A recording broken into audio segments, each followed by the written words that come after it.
ஆப்பிரிக்க நாடுகளில் தொடங்கி தற்போது உலகின் பிற நாடுகளுக்கும் எம்பாக்ஸ் எனப்படக்கூடிய குரங்கம்மை நோய் தொற்று பரவி வரும் சூழலில் அதனை சர்வதேச பொது சுகாதார அவசர நிலையாக உலக சுகாதார நிறுவனம் அறிவித்துள்ளது. குரங்கம்மை என்பது என்ன, அது எவ்வளவு ஆபத்தானது, யாருக்கெல்லாம் ஆபத்துகள் அதிகம் என்பது குறித்து இந்த காணொளியில் விரிவாக பார்க்கலாம்.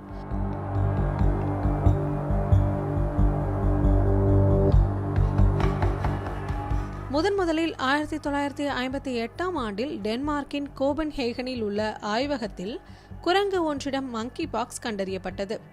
இந்த குரங்கு அதற்கு சில மாதங்களுக்கு முன்பு சிங்கப்பூரில் இருந்து இறக்குமதி செய்யப்பட்டிருந்தது. மனிதர்களை பொறுத்தவரை 1970ஆம் ஆண்டில் காங்கோவில் 9 மாத குழந்தை ஒன்று இந்த வைரஸால் பாதிக்கப்பட்டிருந்தது கண்டுபிடிக்கப்பட்டது. பெரியம்மை பாதிப்பை ஏற்படுத்தும் வைரஸ் குடும்பத்தை சேர்ந்த வைரஸை குரங்கம்மை பாதிப்பையும் ஏற்படுத்துகிறது. எம்பாக்ஸ் சுனோட்டிக் டிசீஸ் எனப்படக்கூடிய விலங்குகளிடமிருந்து மனிதர்களுக்கு பரவக்கூடியது. தற்சமயம் இந்த நோய் தொற்று மத்திய மற்றும் மேற்கு ஆப்பிரிக்க நாடுகளில் பரவி வருகிறது. இந்த பகுதிகளில் எலி போன்ற குறித்துண்ணிகள், குரங்குகள் மற்றும் பிற பாலூட்டிகளில் இந்த வைரஸ் கண்டறியப்பட்டுள்ளது. இந்த நோயால் பாதிக்கப்பட்டவர்களுக்கு தொற்று ஏற்பட்ட 21 நாட்களுக்குள் தடிப்புகள், காய்ச்சல், தொண்டை வறட்சி, தசைவலி, சோர்வு போன்றவை ஏற்படும். வலி மற்றும் எரிச்சலூட்டக்கூடிய சரும தடிப்புகளும் ஏற்படும் என உலக சுகாதார அமைப்பு அதன் இணையதளத்தில் குறிப்பிட்டுள்ளது. இந்த தடிப்புகள் 3-4 வாரங்களுக்குள் மறைந்துவிடும். இவை உள்ளங்கை, உள்ளங்கால், முகம், வாய், தொண்டை, பிறப்புறுப்பு, ஆசனவாய் போன்ற பகுதிகளில் தோன்றும். எம்பாக்ஸ் பொதுவாக உயிருக்கு ஆபத்தானது அல்ல என்று அமெரிக்க நோய் கட்டுப்பாடு மற்றும் தடுப்பு மையம் கூறுகிறது. இருப்பினும் சில நேரங்களில் இது உயிருக்கு ஆபத்தானதாக அமையலாம். இதுவரை கிளேட் 1 மற்றும் கிளேட் 2 என 2 வகைகளை இந்த வைரஸிலிருந்து ஆராய்ச்சியாளர்கள் கண்டுபிடித்துள்ளனர். இதில் கிளேட் 2 குறைந்த அளவு அபாயகரமானது. இதன் இறப்பு விகிதம் 0.1%. அதாவது பாதிக்கப்படும் 1000 பேரில் ஒருவர் மரணிக்க வாய்ப்புள்ளதாக பிரிட்டிஷ் நுண்ணுயிரியலாளர் செரில் வால்டர் பிபிசி முண்டோ சேவையிடம் தெரிவித்துள்ளார். கிளேட் 1B தான் இப்போதைய பரவலுக்கு முக்கிய காரணியாக இருக்கிறது. இது கிளேட் 1இன் திரிபு. இதன் இறப்பு விகிதம் 3 முதல் 4% என அவர் எச்சரிக்கிறார். கோவிட்-19 மதிப்பிடப்பட்ட இறப்பு விகிதம் 1.2% தான் என்பதையும் அவர் நினைவு கூர்ந்தார். அதே நேரத்தில் உலக சுகாதார அமைப்பு அதன் இணையதளத்தில் இறப்பு விகிதம் 0.1% முதல் 10% வரை இருக்கலாம் என குறிப்பிட்டுள்ளது.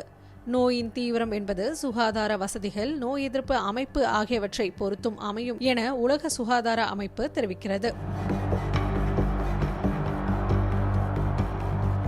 ஏற்கனவே குறிப்பிட்டபடி இந்த நோய் விலங்குகளிடமிருந்து மனிதர்களுக்கு பரவும் வாய்ப்புள்ளது.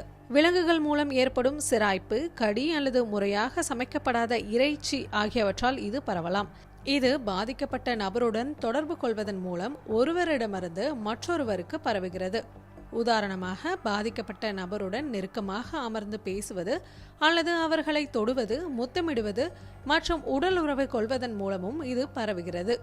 இந்த நோயிலிருந்து மீண்டு வந்தவர்கள் அடுத்த 12 வாரங்களுக்கு உடலுறவின் போது ஆணுறையை பயன்படுத்த வேண்டும் என்றும் உலக சுகாதார அமைப்பு அறிவுறுத்துகிறது.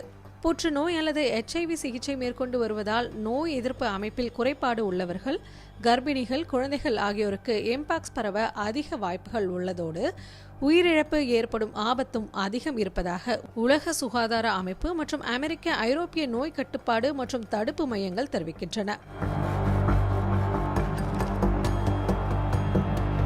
கோவிட்-19 காலகட்டத்தில் நடத்தப்பட்டதை போன்ற பெரும் அளவிலான நோய் தடுப்புக்கு அழைப்பு விடுக்கப்பட வேண்டிய சூழல் இப்போதைக்கு இருப்பதாக உலக சுகாதார அமைப்பு கருதவில்லை. ஏற்கனவே பாதிக்கப்பட்ட ஒருவருடன் நெருங்கிய தொடர்பில் இருப்பவர்கள் அல்லது அதிக ஆபத்தில் இருப்பவர்களுக்கு தடுப்பூசிகள் வழங்கப்பட வேண்டும் என்று உலக சுகாதார அமைப்பு கூறுகிறது. இருப்பினும் பேராசிரியர் வால்டர் போன்ற நிபுணர்கள் தற்சமயம் உலகில் போதுமான தடுப்பூசி இல்லை என்று கூறியுள்ளனர். நாங்கள் இப்போது பெரியம்மை தடுப்பூசியை பயன்படுத்தி வருகிறோம். இது எம்பாக்ஸ் நோய்க்கு எதிராக போதுமான எதிர்ப்பு சக்தியை, அதாவது கிராஸ் இம்யூனிட்டியை வழங்குகிறது. பெரியம்மை 40 ஆண்டுகளுக்கு முன்பே ஒழிக்கப்பட்டு விட்டதால் குறைந்த அளவிலான தடுப்பூசி மட்டுமே இருக்கிறது. தற்சமயம் தேவைப்படும் அளவிலான தடுப்பூசியை தயாரிக்க நீண்ட காலம் ஆகும் என்று பேராசிரியர் வால்டர் கூறுகிறார். ஆப்பிரிக்காவின் நோய் கட்டுப்பாடு மற்றும் தடுப்பு மையம் இந்த நெருக்கடியை சமாளிக்க 1 கோடி தடுப்பூசி டோசேஜ் தேவைப்படும் என மதிப்பிட்டுள்ளது. சுவிட்சர்லாந்தின் ஜெனீவா நகரில் உள்ள உலக சுகாதார அமைப்பின் தலைமையகத்தில் 2018ஆம் ஆண்டு வரையில் 26 லட்சம் டோஸ் தடுப்பூசி மருந்தை கையிருப்பில் வைத்திருந்ததாக 2019ஆம் ஆண்டு பொதுக்குழுவில் சமர்ப்பிக்கப்பட்ட ஆவணங்கள் கூறுகின்றன.